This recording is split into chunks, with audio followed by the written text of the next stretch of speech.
actually so happy to be here, and I wanted to make a video ASAP because I just got back from a walk and I feel like God speaks to me so clearly.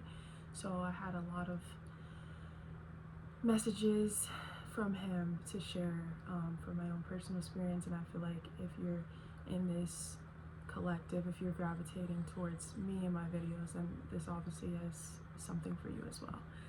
So lately I feel like I have been called to come into a place of obedience, and obedience is really what God calls us to do when we're not aligned in his will anymore, or when we're falling astray from that.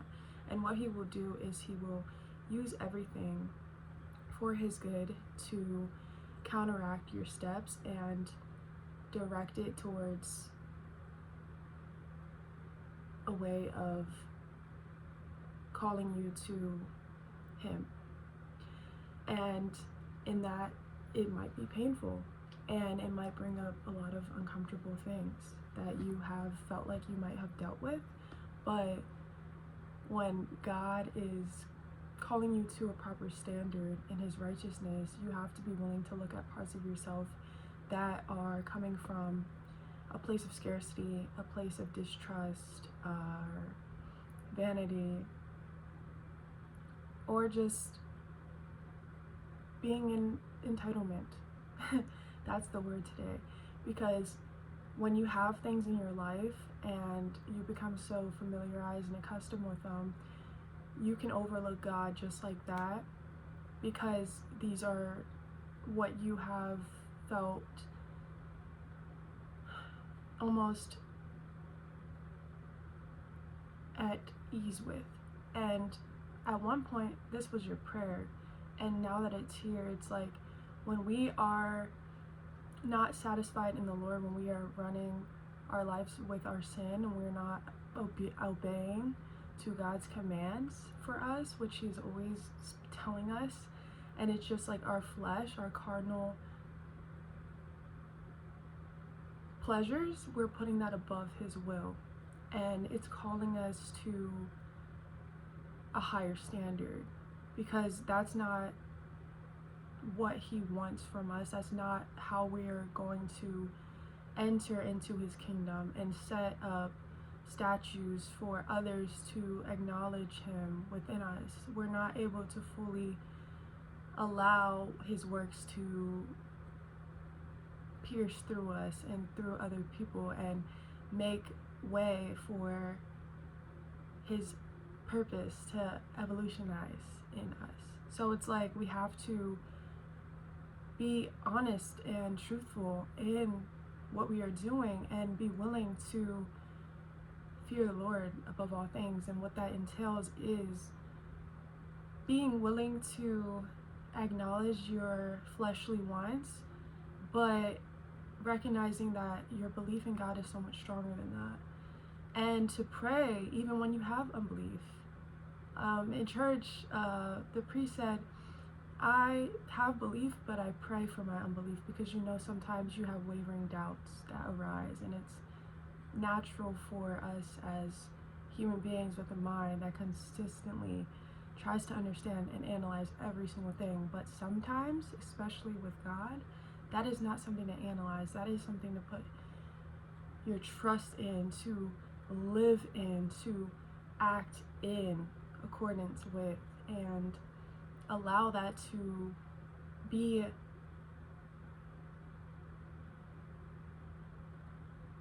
the manifolds of what you are creating in your life, to be the works behind the evidence that you can see throughout yourself, and allowing other people to have remnants on that within knowing you personally. And this is why fellowship is so important, and this is why it's important to be authentic and to walk in your truth and righteousness as he calls us to. And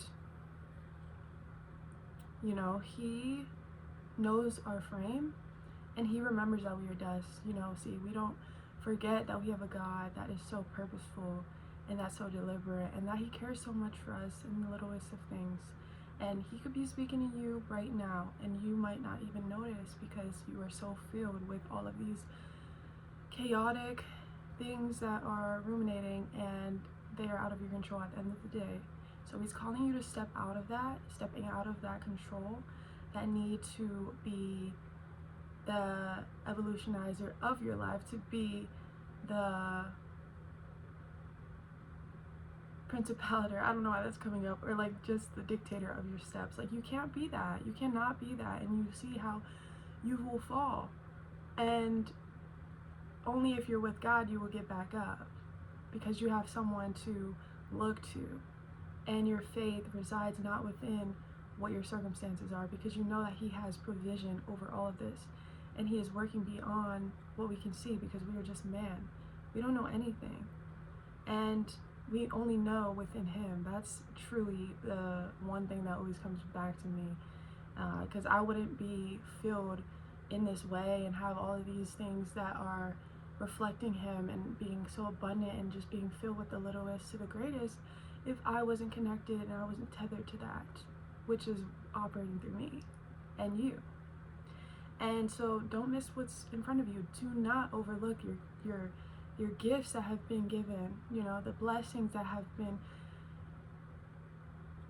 planted and have been uprooted in your life, and do not cut them down too fast, because you're not able to withstand the weathers of the storms that bring out things within you that you weren't ready for. But it's actually a gift, because it's allowing you to step into who you actually are, to heal from the things that the devil sent to bound you and oppress you and work his craftiness into future cycles.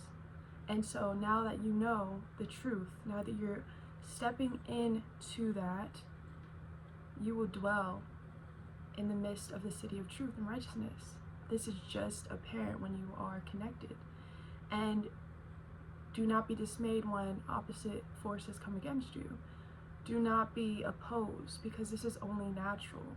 And Christ has gone before us, and he will continuously be the one that is going to justify his righteousness in due time. Now, don't think it's going to be in the way that you want it to be, in the way that you feel like you have more satisfaction in having your entitlement justified. No, we all feel valid in how we feel in our experiences, but knowing that that person in front of you is just as sinful as you are. That person in front of you is just as human, and he or she deserves the mercy of God and the grace that he has bestowed upon us. So it's like, as you move forth by the inspiring steps of Christ, then you can see how to really operate in a fashion of least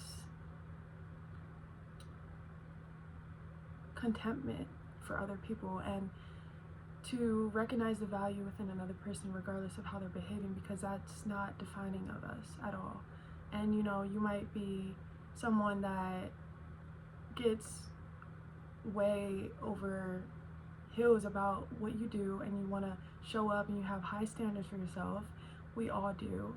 Well, not everyone actually, but if you have standards for yourself, that means that you care about your life, you care about how you're impacting others, and you know that it's important to you, that's what you value, and some other people might not.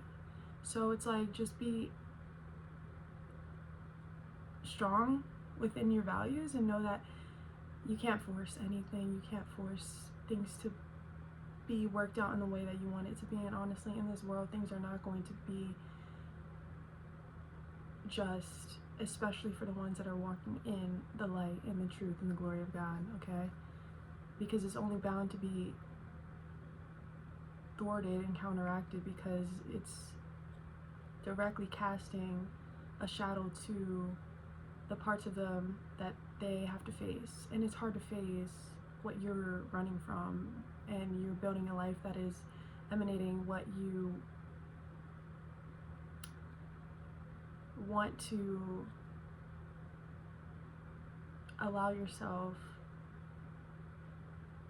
to be illusioned by, almost. It's like you're not wanting to see yourself, so you're putting your soul into the world, and you are sacrificing God on the altar as he was crucified already, but you're doing it again. And this is what sin is. It's the unwillingness to recognize that you are saved by grace, and that in that the Lord is the only Savior, and you can't do it on your own. You cannot make idols out of anything, out of riches, out of plans, out of boasting, out of greed, out of withholding and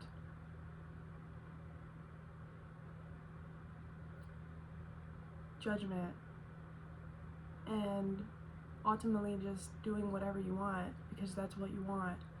And actually in that way, it's like you never receive the true fruits of this world, because you have to be in discipline, you have to be in the withholdingness of deriving pleasure, and too much of that will cause you to be complacent in your laziness, in the shrewdness of your steps, and stepping over righteous people because you want what you think that you deserve. And you're doing all these things in callous attempts to be your own idol.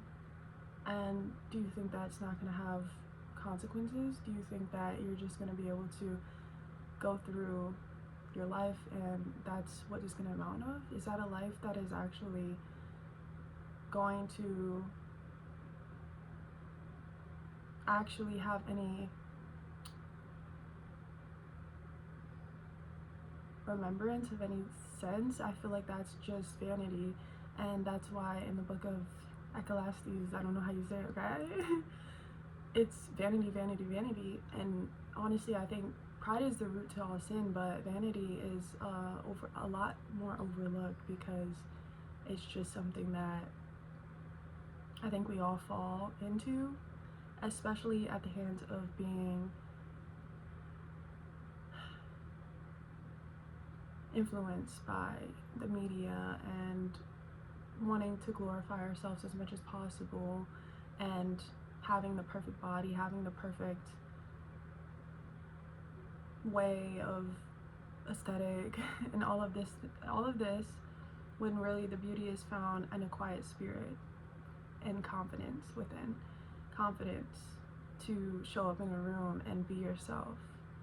Confidence in saying hello to the stranger across the street and not wanting anything back, just doing it because you want to.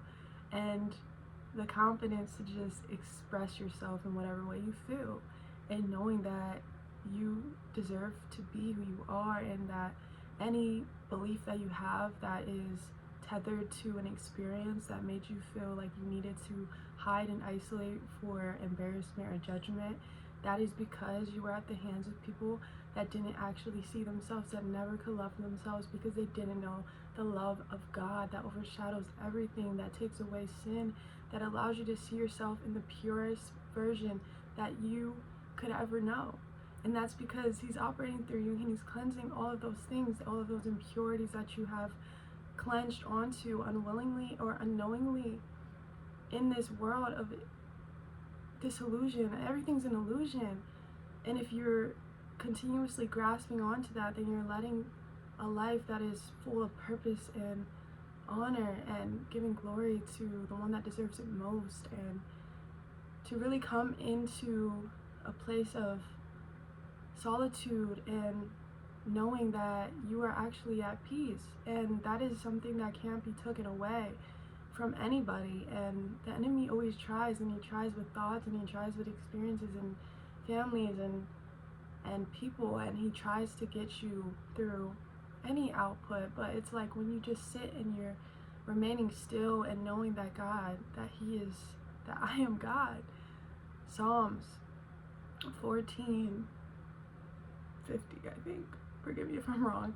But it's just beautiful, and then you can kind of just live your life and not be so attached to any type of outcome, and honestly give gratitude for what you have, and give your fullest into what you have, because you know that it is a blessing and that is not to be taken and to be contorted and bent to what you want and what you feel like you deserve, because everything is going to cost you and it's going to have you sacrificing, and this is sacrificial in everything. And it's just a reminder that the things that are worth it are going to call more of you to the surface, and it's because you can't hide. You can't hide from those things that actually want to see those parts of you in your life. You can't hide from God when He's calling you to come to repent. You can't. And if you do, then you're going to just get further and further, because God's not the one that walks away, honey.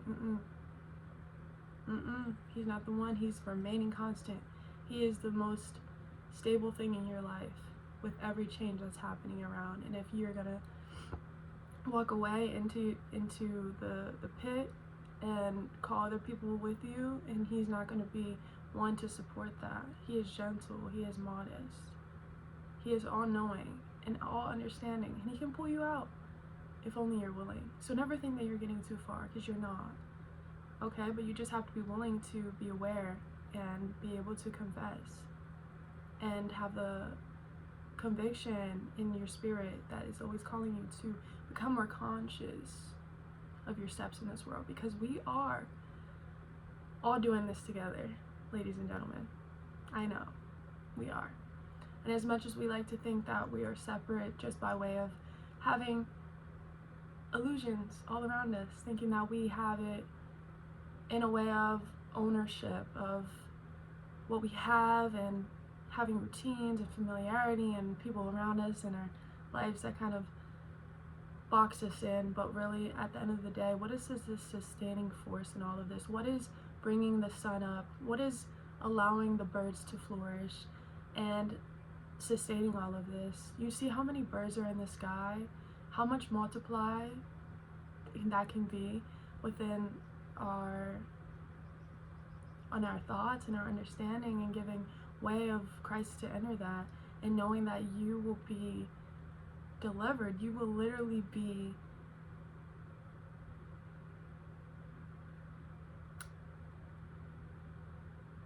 undoing all of this works that have been building up. And it's just like when you just allow yourself to just ask and be like, God, like I need this. I need help in this area. And you to come into your humility and humbleness and meekness and just actually asking when He knows what you need at every time. But it's just the fact that you're asking, that you're giving way for Him to work in you. Because you have to invite Him in. So don't invite all of those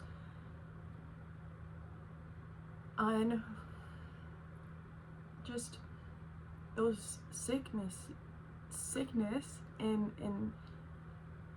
and lies, and they were disguised as something that you could use to protect you, but it was not true. And so now that we're pulling back the curtains and the veil is open, now you can see with the light of God that you are so much more than you were told. And frankly, everything that you were told, it is the whole opposite in the whole grand scheme of it. You are everything that they told you that you weren't. So just press into that a little bit more, and He will bring you out of the darkness. He will bring you out of the shackles of bondage. Okay, that's what He's done to the Israelites time and time again, and you see how they went against Him time and time again. So it takes consistency, and it takes a willingness to be persistent in your relationship. And that's with everything. And